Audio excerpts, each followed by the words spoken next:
This episode of Test Drive is made possible by RateMyEV.com. Over the past year or so, we tested a couple of GM's new generation midsize SUV. We took a look at the GMC Acadia, we took a look at the Buick Enclave, and similarly, the Traverse also got a big update.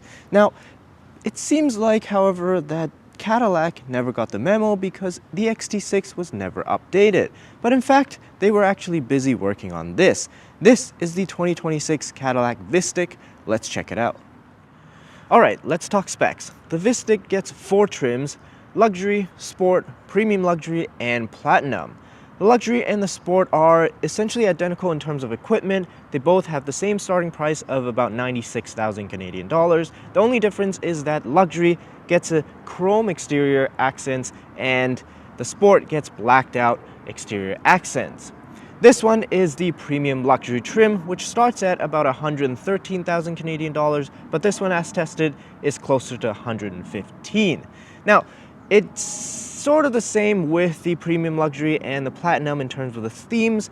The premium luxury gets chrome treatment and the platinum gets blacked out treatment, but the platinum does get a few extra goodies, so that one starts at about 120,000 Canadian dollars before taxes and after deliveries.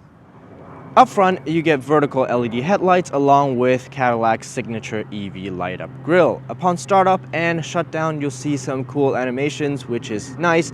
And when you're charging the vehicle, the headlights also turn itself into a battery indicator, which I think is very neat. Now, Cadillac, I think, has done an excellent job in terms of the design department for their new IQ lineup. And as a matter of fact, I think this VISTIQ looks even better than the big brother, the ESCALADE IQ. But there is, however, one thing up front that I've noticed that have been a little bit disappointing. And that's the lack of a frunk, despite clearly having the space for it. Now, it would have been nice to have some extra cargo space, even if it's just for the mobile charger, a first aid kit, or even the NACS adapter. But unfortunately, that's not the case here. Now, all VISTIQs come with the same powertrain configuration, which is a dual motor all-wheel drive setup that produces 615 horsepower and 650 pound-feet of torque. It is mated to a 102 kilowatt-hour battery pack. This trim gets a 19.2 kilowatt onboard charger and has support for up to 190 kilowatts of DC fast charging. This VISTIQ is rated for 483 kilometers of range. Essentially, it's the same setup as the one you'll find in the Blazer EV SS, but instead of WOW mode, you get VMAX mode.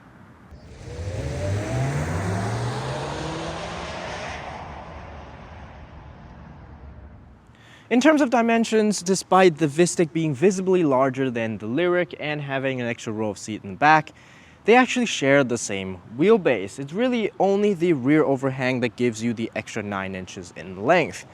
The base VISTIQ comes standard with 21-inch rims, the premium luxury comes standard with 22s, but this one is equipped with the optional 23s. This trim also gets air suspension as well as rear wheel steer for up to 3.5 degrees. Charging port is right over here. We're still working with a CCS combo unit, but eventually Cadillac is going to switch to NACS ports. Now, all VISTIQ comes with pop-out door handles, but this trim also gets soft closed doors, which is definitely a nice touch. Around back, you get a split LED taillight design similar to all the other ones you find in the rest of the IQ lineup. It has animations and it's a battery indicator while you're charging, just like the headlights. There's also a wiper hidden underneath the spoiler, keeps everything clean, just the way I like it. Now, opening up the trunk with the third row seats up, you get 430 liters of space. If you fold the third row seats down, you get a little over 1,200 liters of space. And if you fold also the second row seats down, you get just under 2,300 liters of space. Now, when you have everything folded down, it's completely flat, so it's very usable. And you also get some extra space underneath the trunk floor here, which is definitely a nice touch. Folding down the third and second row seats should have been a very easy task because it's motorized, at least for the third row, and you have this panel over here that's the control panel for the seats, but there is one problem. See, the headrests for the third row seats fold in automatically when you fold the seats down, but they don't fold in until the seats are about 70% of the way down, which means a lot of the times the headrest will hit the second row before it has a chance to fold in and gets everything stuck. So the workaround is to make sure that the second row seat isn't too far back, or you can fold the second row seats down first and then fold the third row seats down. The mechanism here is just a little bit flawed in my opinion, and if Cadillac can fix this, that'd be great. They just need to make it so that the headrests fold in a little earlier. Alright, access to the third row seats is actually really good because you get a button here that springs the whole thing up and out of the way for you to get in. Now, once you're seated, you'll also notice that there's actually quite a bit of headroom here. For reference, I'm 5'9", but unfortunately, that's sort of at the expense of leg space because, as you can see, I'm sort of in this crouching position. Aside from that, however, everything is very nice in here. The seats are fairly comfortable. You get an armrest, you get space to hold your phone, cup holder, air vents, your own sunroof, as well as your own climate zone, which you can ask the second row passenger to adjust for you. So the VISTIQ comes standard with bench seats, but for the Premium Luxury and the Platinum, they get captain's chairs. This Premium Luxury trim also gets a phantom blue interior, which is exclusive for this trim, along with some knitted materials and some brown wood trims.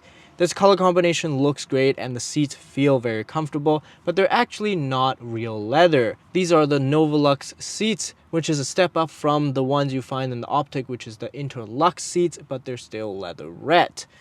Now above you is a huge panoramic sunroof, and in front of you is a touchscreen where you can control your climate, your ambient lighting, as well as your heated seat functions.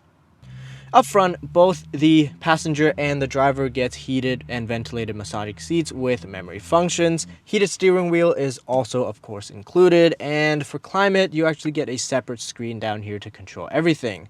This unfortunately removes most of the physical controls, but at least you can control a lot of the climate settings using voice control, which is nice. Now, the center console area feels a little bit cramped, but you do get quite a lot of space. You get a deep compartment here, you get some cup holders, you get two wireless chargers in the front here, as well as a side pocket here for some small items, and a big storage area down at the bottom here. In terms of tech, first and foremost, you get a massive 33-inch curved display for your infotainment as well as your cluster. The screen looks really crisp and the graphics looks really nice, and like I said in the previous video with the Blazer SS, I have no issues with the software. It feels fast and responsive, and it's pretty self-explanatory. Unfortunately, there's no support for CarPlay and no support for Android Auto, but you do have a rotary knob down here with some shortcut buttons and a volume control as secondary control for your touch screen. This trim also gets an augmented reality head-up display plus a 23-speaker AKG sound system. So you get speakers in front of you, above you, around you, even on the headrest here. A little overkill, but it does sound really good. Okay, you might think that the 615 horsepower power figure is going to be today's video's headline, but no, because Cadillac finally has lane centering when you cannot use Super Cruise. Starting from 2026 model year, vehicles with Super Cruise will also get hands-on lane centering. Basically, if you're on a road that you cannot use Super Cruise, not mapped, or countryside road, or whatever it is, and you still want to use adaptive cruise control, you will now get lane centering. All you have to do is gently hold the steering wheel when you're doing so. Let me tell you, I've been waiting for this day to come for so long. It's honestly so overdue because even in economy cars, a lot of them have had lane centering as standard for years. I'm still waiting for them to make this feature a standard feature, but it's definitely a step in the right direction. Nonetheless, finally, the safety suite on this GM product feels complete. As for the rest of the SUV, the on-road experience is actually really good. Ride quality is excellent, the air suspension tuning is fantastic, it's comfortable, and it's quiet. It is still inherently a bulky car, and the slow steering rack definitely reminds you of that. But the rear wheel steer does help you when you're doing parking lot maneuvers. There's also an abundance of power, as I mentioned earlier, 615 horsepower and 650 pound-feet of torque if you use VMAX mode. So even though this SUV has a curb weight of over 2,800 kilos, it still does 0 to 60 miles an hour in 3.7 seconds. Now, I don't think this kind of power in this kind of car is a priority, but it's definitely welcomed. If you go for the Platinum trim, you also get 6-piston Brembo front brakes, but I think the standard ones on this car feels appropriate enough. I don't really see the need to go for those 6-piston Brembo brakes, but of course they're nice to have. There is one pedal drive, but I haven't really found myself wanting to use it because I have this regen paddle in the back of the steering wheel here. Compared to the Blazer SS, which has a paddle that's a button, this spring-loaded lever-style paddle works so much better. The more you press it, the more regen braking you get. It's really self-explanatory, and it's also really easy to modulate, which is great. If you're in the market for an electric vehicle and you want to get some extra insight, you should check out our sponsor, RateMyEV.com. It's a great platform to find owner-based reviews for electric vehicles on the market today. It is a fantastic tool on top of that to learn about an electric car from an owner's perspective. And if you are a current EV owner, I would suggest you to leave a review on that platform so that everybody know what your experience with your EV is. In terms of efficiency, compared to the Blazer SS we tested last week, even though they share the same powertrain and battery setup, this one is quite a bit worse on efficiency because it's boxier, it's heavier, and I'm guessing the 23-inch rims also doesn't help. On the highway, I was able to average about 27 kilowatt hour per 100 kilometers, and in the city, it's closer to 24. The VISTIQ is rated for 483 kilometers of range, but based on my observation, you're probably looking at closer to 400 kilometers of range. In an ideal world, on a 3-row luxury SUV like this, I would probably trade some horsepower for some extra range. Overall, my experience with this VISTIQ has been very pleasant.